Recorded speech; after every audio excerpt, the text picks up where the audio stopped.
Marshall. Ellie. Thank you so much for having us here today at the studio, Damien Gerards Studios. You are an industry veteran of 30 years. Yes. Is that correct? Yes, just over. Guess a lot has happened in that time. Mm-hmm. Can you tell us a bit about yourself? Where did you grow up? Tasmania. Oh. So it was actually a great place to start in music because it was mid to late 70s. And there was pretty much just cover bands down there. And I got into electronics from an interest in school, at school. And Primary school? No, high school. high school. Yeah. And started mixing the bands at the school because there was a school PA. Sort of got a passion for sound from that and everything audio. And then because Tassie at the time was pretty much all cover bands, the Triple J hadn't happened down there or anything like that. It was great in the way that I was mixing songs that were already really well arranged and produced, and the bands were just recreating that. So from an early age, I got a really good sense of, well-written songs, well-produced music, and that extended then into thinking about how these sounds came about, and then learning about the big studios around the world at the time, obviously Abbey Road with the Beatles, and I'd sit down and play vinyl records and write out the arrangements of songs, verse, chorus, intro, and try and work out how songs went together. Yeah. So I had that beautiful package. Yeah, I had an early love of how all of that was created. That's amazing. And so that appreciation for sound, why didn't you go towards an instrument, you don't think? Or do you? Do you play an instrument? Not really. I was learning piano. Yep. But just was probably too impatient to practice, I guess. Yeah. And nowadays I can play a little bit of guitar. Yeah. Just from years and years of being around and picking up guitars. And I went out one tour. I lied my way into a James Brown tour by saying that I was a stage technician. Really? With the Rock Melons. Oh my goodness! Because I've got a tour with James Brown. That's and, incredible. They were like, we've got a foldback engineer, we've got a front of house engineer, we've got a tour manager, we've got a lighting guy, but we're looking for a stage guy. I went, I can do stage. So then I rang up all my stage buddies, stage tech buddies, and guitar buddies, and said, how do you do stage? What do you do? So they said, we'll teach you how to play a G chord and tune the guitar. So what a story. That's incredible. 6 weeks doing that. In terms of being a sound guy and a stage guy, what's your favourite music or genre to work with? There would be some obviously more tricky than others, and there would be preferences that you would have. Yeah, I mean, I think people tend to hang on to music they heard in their mid to late teens. So for me, it's like 60s and 70s music is what I play at home on vinyl, like the Beatles and the Stones and Dylan, and then more obscure stuff like Nancy Sinatra and Bobby Gentry and those kind of things. And then I've got a great love for Frank Sinatra, Ella Fitzgerald, all of the just great classics that came before rock and roll. Yeah. Early Elvis stuff too. Yeah. But then, of course, I grew up mixing, 80s. Aussie 80s pub rock, really. Yeah. Still work with the Hoodoo Gurus. That's right, you said that. And then, so many other Aussie bands. The Oils had a little bit to do with them, In Excess, a bit to do with them. Little River Band, really early on. That's partly how I got into proper touring, because Ern Rose, who was my sort of mentor as I grew up, he was a friend of the family, and he was their producer and sound engineer, and he took me under his wing when I was about 14, and I got to go over to Melbourne in my school holidays and, hang out and be gaffer boy. So I was running around gaffering down multi-cores in theatres and stuff like that all around Melbourne, and, sitting in trucks and learning how to unload gear and being a roadie, basically, early on. Of course. Yeah. And in terms of that nostalgia for that old sound, that's a very interesting topic in the sense people moving across to digital now. What's the difference between the two? For someone that doesn't know anything about music, someone's just watching this, like, what are you compromising? What are you, The really big difference, and it's it's gotten so much better, but certainly when digital first started, because it really is just taking the audio path and turning it into zeros and ones. So it's taking away the electronic part of it, and it's becoming just a digital file. What happened right from the beginning of sound until digital, when they talk about analog, what that means is that, be it a tape machine which used to use magnets to put an electrical signal onto an actual piece of magnetic tape, or even back to piano where they had the wax rolls that were then the player pianos came along, and very early recordings were those old gramophones, and they'd literally singing to the horn thing you see, and the needle on the record would scratch out the recording on the old acetate. Oh my goodness. And then it could be played back. So analog was a direct electrical reproduction of what's going on with the microphone. Whereas digital takes that source and then turns it into zeros and ones. So all the early days of digital, a lot of people agree a lot was lost because they just didn't have the memory capability or the bandwidth within the computers. Now they certainly do, and the high resolution digital recordings, they're technically perfect and excellent and better than tape because there's no noise, but there's still something about putting on a roll of tape, certainly for musicians, and they record through it and then you play it back and they just all start to smile. It's kind of like an X factor. It's strange, isn't it? It's to do with like tubes as well. If you think about tube equipment, all your classic guitarists around the planet, they still play through tube amplifiers. Tubes are still a thing that's made, they're still in demand, mainly for that one reason. Because they technically they enhance even order harmonics, whereas a solid state device or digital will enhance everything evenly. So as well as the even order harmonics, you're getting the odd order, which can lead to a bit of distortion and stuff. So it's quite a different sound. You can get into all these technical things about it. Well, it's fascinating. Part of the reason why vinyls had a major comeback is a bit of a backlash against everyone listening on earbuds and it's all quite thin.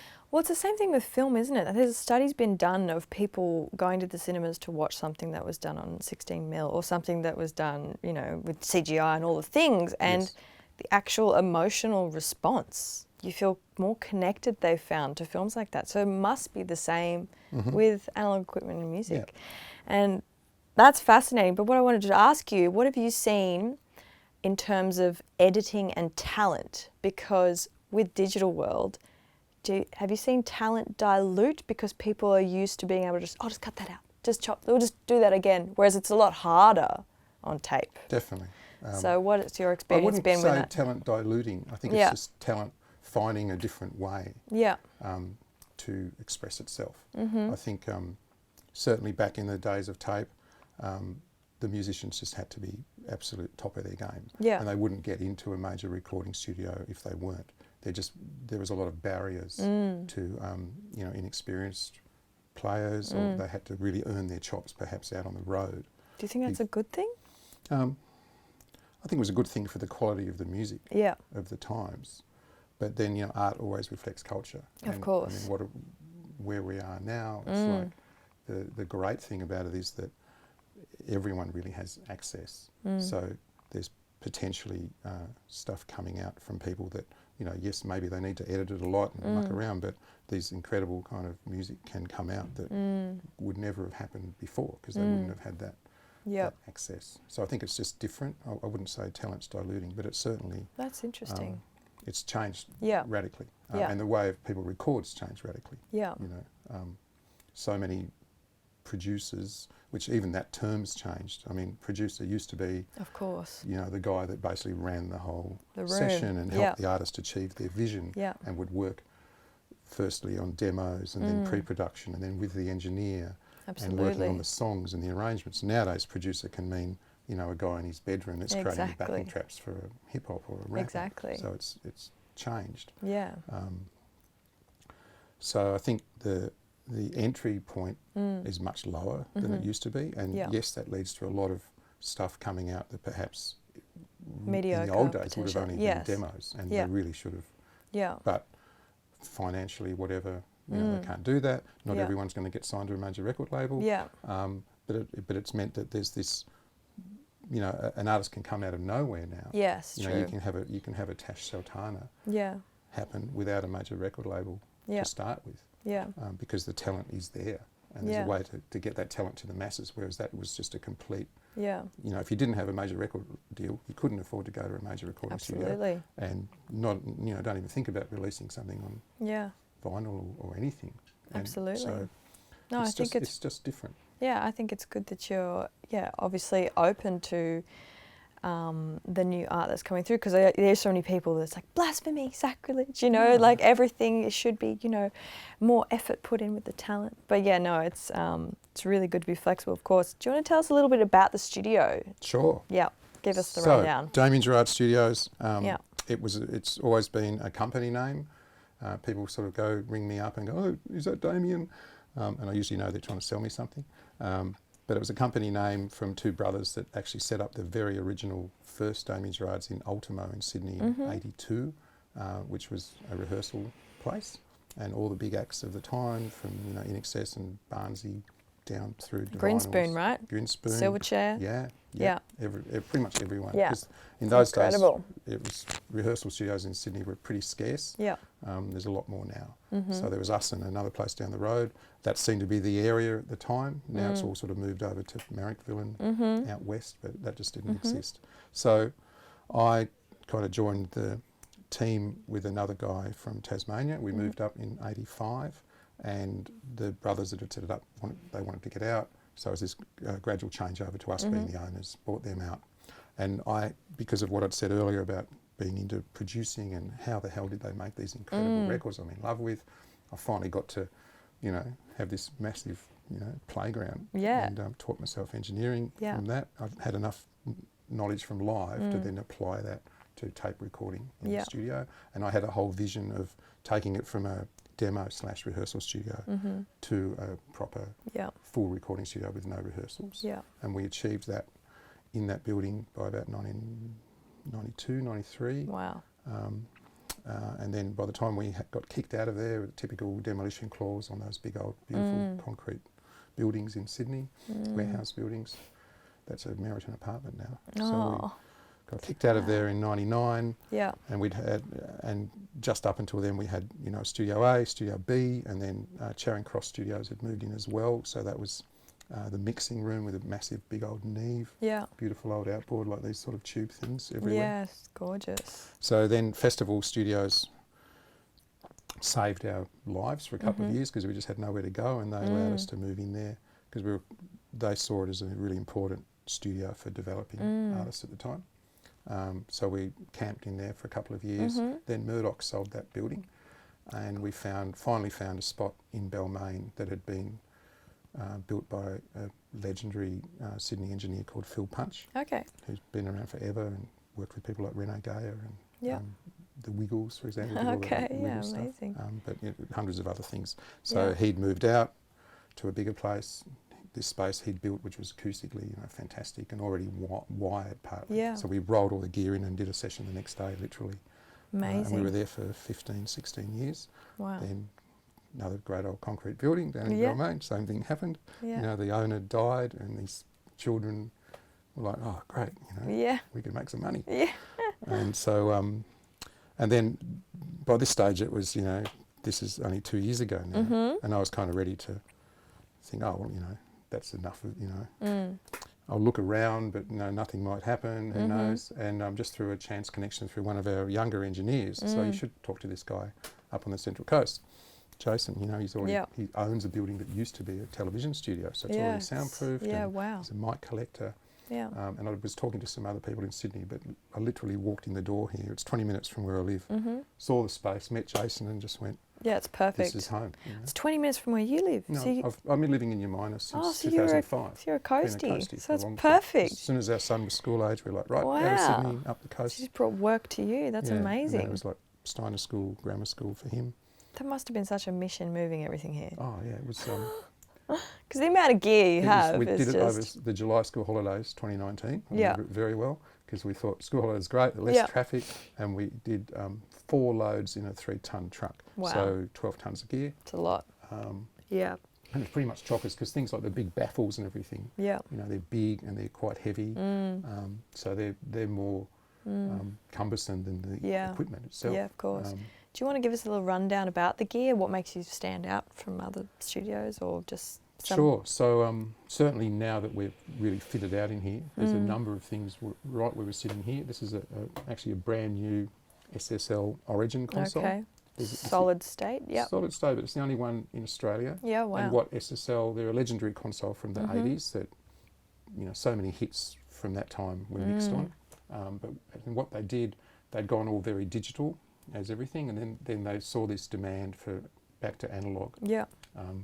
So they stripped out some of the old-fashioned sort of automation. You used to see videos of faders flying around on consoles. Yep. Well, nowadays that's all done with Pro Tools in the computer. Yes, of course. So by getting rid of some of those features, they brought the price point down.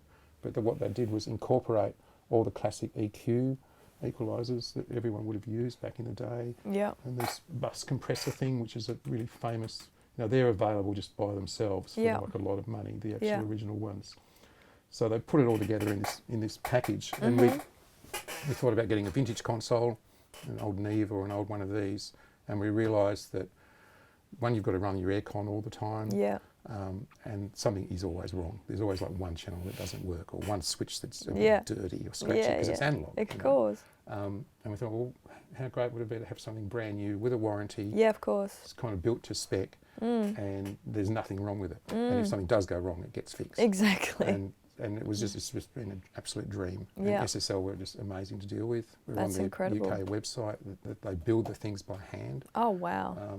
And it's the only one in Australia? Only one in Australia. There's one other one in LA. I think there's only about 6 being made so far. Wow.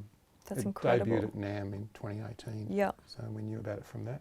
That's incredible. So that's one of the really key features. Yep. It's like 64 inputs. So we can do, like if we're doing, say, a big live stream thing, we had a 12-piece band, 12-piece lineup for Little Quirks one in there, because they added extra musicians for the fans. Yeah. And this just coped with that, no brainer. Then the other key thing is this vintage kind of gear, like these old tube equalisers and compressors. They're worth like $12,000 each, something like that. They're like antiques. Yeah. And then you can't see on the cameras, but over the back here, there's Neve preamps, which couples the two famous desk brands, the SSL for mixing and the Neve for tracking. So we've kind of got the best of both worlds by having a whole bunch of separate Neve preamps that are worth like 20 grand each. They're like the golden egg 1073 preamp that everybody's kind of famous vocal was recorded through back in the day. Wow. And then of course the microphones are the source of everything. You can't even make a digital recording without a good microphone. So there's a whole bunch of the famous Neumann microphones. Of course, heard of them. And all the AKGs, all the ones you typically would see in those videos of people recording right from the 60s onwards. Yeah. We've got a whole bunch of those. So there's a very expensive locked up mic cupboard. Of course, but it's nice to have all that on hand. Yeah, and then of course the other advantage is just all the knowledge with our engineers that have been doing it, all their lives, the same as me, and just seen anything and everything happen in the studio. Yeah. So someone can come in here and be pretty assured that they're going to walk out of there with. And you have producers here as well. Yeah, of course. That's the whole thing. That's right. There's a lot of backline here as well. Like there's an old Ringo Ludwig drum kit from 1962. Yeah. There's some amps that are like what the Beatles would have used, 64 Vox and a Bassman. Then there's some more modern stuff like the Marshall amplifiers. That's incredible. Wurlitzer keyboards. Yeah. Yeah. Wow. And bunches of different versions, different guitars, like there's Fenders and Gibsons, classic things. Yeah, of course. Jason, being a collector's, got these ESP guitars. Yes, you were mentioning that as well. Before the court case. Before the Gibson court case, Gibson sued them for copying them. Yeah. But they're actually really well-made instruments, and these particular ones are very sought after, so he's avidly collecting them. Yeah, that's incredible. Yeah. In terms of the artists that come through here, in your opinion, do you think it's harder to be authentic in this day and age from your experience? Because we live in such a sort of, we're talking about how everyone has access now. Yeah, so that's a good thing. There's a lot of appropriation going on. Yeah. Absolutely. Is it harder to be authentic? I think it is very harder. I'd call it original. Yeah, original, of course. I think it's really hard. Yeah. Because authentic can be... Yeah, it's authentic to them, of course, yeah. And like the Gurus were in here the other week, and they'd been asked special request to do a cover of a Dylan song for a US compilation, so it's only going to be released on that, and they did a Dylan track, and that was about they wanted to be sort of authentic, even though they made it the Hoodoo Gurus version. It was still authentic to the original. Yeah, of course, original. Sorry, the better word but it's for it. It's more about originality, I think, because so much has been done. Everything's been done. Yeah. What do you do? Yeah, exactly. I think it's really, really hard for young artists to have a unique voice. But then in saying that, you know, you've got something like the Dance Monkey song. Yeah. You know, girl busking gets discovered. Yeah. You know, it's like true. That's your classic rags to riches story. Everyone loves, but the thing works. It's got more streams than Billie Eilish's stuff. But it is different to something like, imagine being the Beatles and you were literally the first people that sounded like that. Mm-hmm. That's insane. It is insane. So I think, you know, I don't know if that time's going to come again. I mean, I think rap was a thing of that. That was a new thing. Yeah. Even though they were appropriating a little bit from some stuff that had gone on, but not to the extent that they made it their own, and that kind of became the new punk in a way. That was the new revolution. Yeah. That, you know, our parents hate what we're doing, so that must be the right path. Yeah, exactly, the anarchist sort of thing. Exactly, yeah. At present, it kind of seems like the only thing people can do new is make music with robots, or try and make a robot make its own music. What do you think about that? Yeah, that's one thing I've got to say I'm not that keen on. Put the brakes on. Yeah, because it's... That's enough. That's enough. You know, I'm into, you know, music made by people, for people, and the digital really to me should just be a tool. Yeah. Rather than the digital, to some of that music, the digital is almost taking over. Exactly. And you hear a young singer just singing naturally will almost start to sing like that, like they're really overdoing the vibrato. Yes. And it's starting to sound robotic, even before you put any effects on. Exactly. And I think that's, you know, to me, that's not that great. Yeah. But hey, you know, if that's what the kids are doing, then... Exactly. We're redefining what human is. Yeah, we are. Absolutely. Which is crazy. Yeah. What kind of music do we need then? What do we need? What does the world need? We need music that makes people feel good. Yeah. And positive. Yeah. Rather than music that brings people down. Yeah. And I think music that people can connect to, so that it's what music's always done is created an emotional response with people. Yeah. You know, and sure, sad songs have their place. You know, if you're in that thing, you want to hear a sad song, and it's actually cathartic in a way. Yeah. And I think, for me anyway, as soon as I hear that really robotic, auto-tuned sound, I can't get into the lyrics. Yeah. It turns me off the lyrics. But hey, you know, I'm 57 years old. Yeah, so of course. But do you think the mainstream is less bold now in the sense of like what it's allowing in? Like, it feels like there's way less revolution songs. Way less. You know, even the 90s Rage Against the Machine and just like that. Do you feel like we're playing it safe? I think the whole world's got this blandness going on. You know, there's not, you're right, there's not a lot of protest songs going on. So where does the change happen? Is it the radio stations? Is it the labels? Because you'd think it would be the audience. I think it's bigger than that. I think there's a lot more fear in society than there used to be for all sorts of reasons. We don't need to get into of course. COVID, but I think there's a lot of that.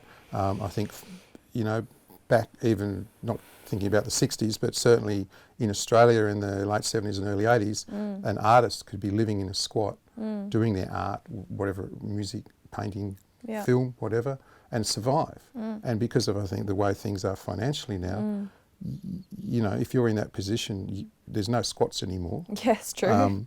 You know, you're just a homeless whatever. You can't survive, and you've got to be working at the IGA or something, packing boxes to have any sort of, to be able to eat. Now that just wasn't the case. I think so. There was some space in people's lives for creativity, and I think there's a much more media control now. Yeah, I think, you know, the people staring at the screen.